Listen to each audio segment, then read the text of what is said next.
इस उम्र में भी सुधामणि में दिव्यता के कतिपय लक्षण स्पष्ट दिखाई पड़ने लगे थे। बचपन के खेल खिलवाड़ या दैनिक कार्यकलापों के बीच वह अचानक ही अंतर्मुख हो जाती और उसे समय और स्थान का भान न रहता। ऐसे अवसरों पर माता पिता या परिवार के सदस्य उसे किसी एकांत स्थान पर अटल समाधि में पाते। कभी कभी यह देखा जाता कि नन्ही बच्ची पश्च जल के निकट बैठी एकाग्रता से जल की ओर देखती रहती या मौन टकटकी लगाए नीले आकाश की ओर देखती रहती। ऐसा लगता वह इस लोक से परे किसी और ही लोक में जा पहुंची है। और यह भी कोई असामान्य बात नहीं रह गई थी कि नन्ही बच्ची एकांत में नेत्र मूंदे बैठी हुई हो। जब उसे चेताया जाता तब भी वह कहीं खोई खोई सी रहती।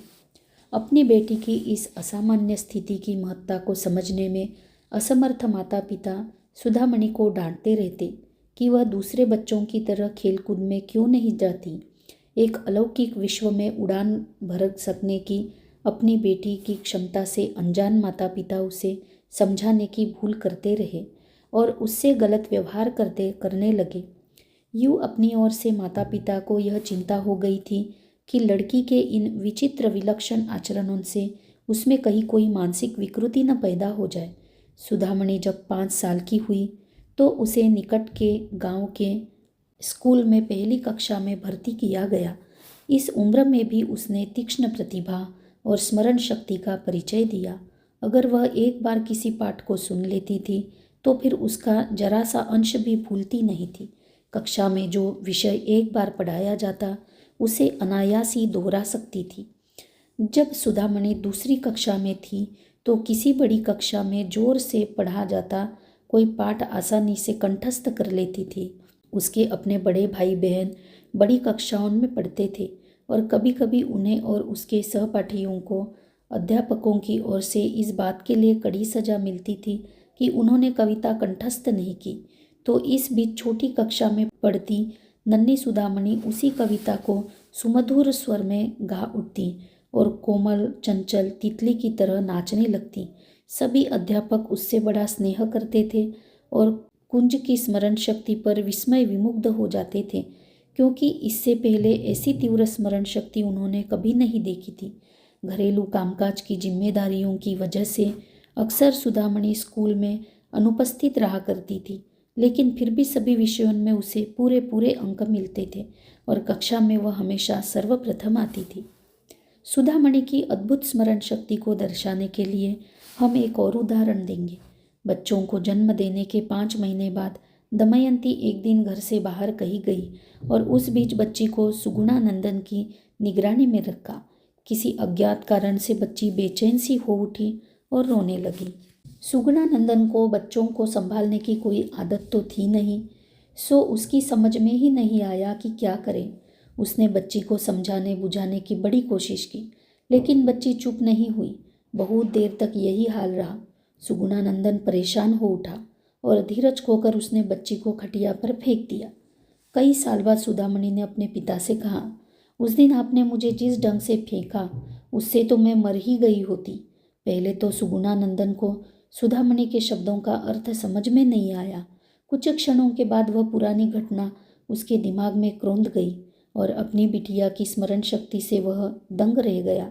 स्कूल में सुधामणि के पास जो भी समय बाकी बचता उसी में वह अपना स्कूल का गृहपाठ पूरा कर लेती थी, ताकि घर जाकर भगवान के जप ध्यान में ज़्यादा समय व्यतीत कर सके।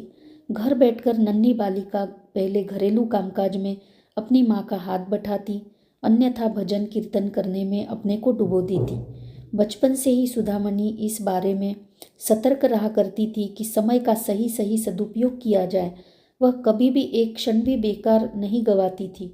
उसकी घरेलू जिम्मेदारी दिन प्रतिदिन बढ़ती चली गई, सो उन्हें निभाते निभाते वह भगवान कृष्ण के दिव्य नाम का जाप किया करती। अपने मानस में कृष्ण के मनोरम रूप का दर्शन कर कृष्ण के दिव्य नाम का जाप करते करते कुंज दिन रात अपना पूरा समय अपने ही अलग संसार में बिताती थी। सुधामणि ने जिस घर में अपना बचपन बिताया था वहाँ 2 छोटे छोटे कमरे और एक रसोई घर था। रहने की जगह की तंगी और असुविधा की वजह से सुगुणानंदन ने गौशाला के पास एक छोटा सा कमरा बना रखा था। इसे बच्चों के पढ़ने लिखने के कमरे के तौर पर इस्तेमाल किया जाता। इसी गौशाला में जहाँ नन्ही सुधामणि जब ध्यान कीर्तन किया करती थी, 2 और व्यक्ति वहाँ आकर शरण लेते थे। नाई जाति की एक बेसहारा अनाथ औरत पोटच्ची और उसका बच्चा भी वहाँ आकर रहने लगे थे। उनकी असहाय अवस्था पर तरस खाकर सुगुणानंदन ने उन्हें वहाँ रहने की अनुमति दे दी। पोटच्ची नाइन सुधामणि से बहुत प्यार करती थी। वह हमेशा बच्ची को गोद में उठाए रहती थी और उन दिनों तो पोटच्ची ने दमयंती से ज़्यादा सुधामणि की देखभाल की थी। विनम्र भोली सुधामणि को हम भगवान कृष्ण के मनोहर रूप पर अपना मानस और आत्मा केंद्रित कर वही गौशाला में दिन व्यतीत करते हुए पाते हैं। श्री कृष्ण की तरह नन्ही बालिका को गायें बड़ी प्रिय थी। खाली समय मिलने पर वह ध्यान में डूबी उस एकांत स्थल में बैठी हुई दिखती जहाँ निर्बाध रूप से कृष्ण के दर्शन की लालसा का आनंद उठा सकती थी। अपने स्नेहमय स्वभाव की वजह से सुधामणि हमेशा बच्चों से घिरी रहती थी। जब भी बच्चों को मौका मिलता वे इडमनलेल आते ताकि उसके साथ खेल सकें। गायों के चारे के लिए घास काटने वे सब साथ जाते।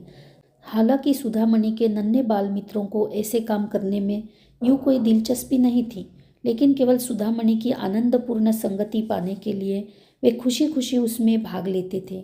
उन सभी के मन में उसके प्रति एक अति रहस्यमय आकर्षण और दृढ़ स्नेह का बंधन उत्पन्न हो चुका था।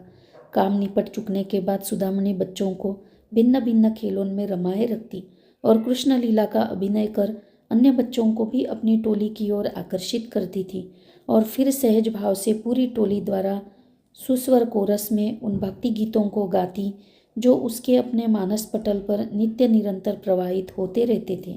सुधामणि की प्रतिदिन तीव्रतर होती भक्ति भावपूर्ण मानसिकता को कोई भी समझ नहीं सका। जो सप्ताह और महीने बीतते गए वह अपनी भक्ति भावपूर्ण गतिविधियों में अधिक से अधिक डूबती चली गई। दिन भर अपने भगवान के दिव्य सौंदर्य के दर्शन करने की गहन लालसा को व्यक्त करते बालिका के गीत सुने जा सकते थे। उसे अपने आसपास के जगत का पूर्ण विस्मरण हो जाता और भक्तिपूर्ण गीतों को गाते गाते वह भाव विभोर हो झूम झूम कर नृत्य कर उठती। 7 साल की उम्र में कुंज ने जो गीत रचा था उसका भावार्थ यूँ है। रक्षा करो हे गुरुवायूर पुरवासी परमेश्वर, हे बालकृष्ण गोपाल जो बने थे, हे परमेश्वर हे लक्ष्मीपति, रक्षा करो हे कृष्ण हे राधा प्रिय, हे कृष्ण हे गोपीजन वल्लभ, हे कृष्ण हे नंद कुमार, हे कृष्ण हे सर्वपूज्य सर्वप्रिय, रक्षा करो।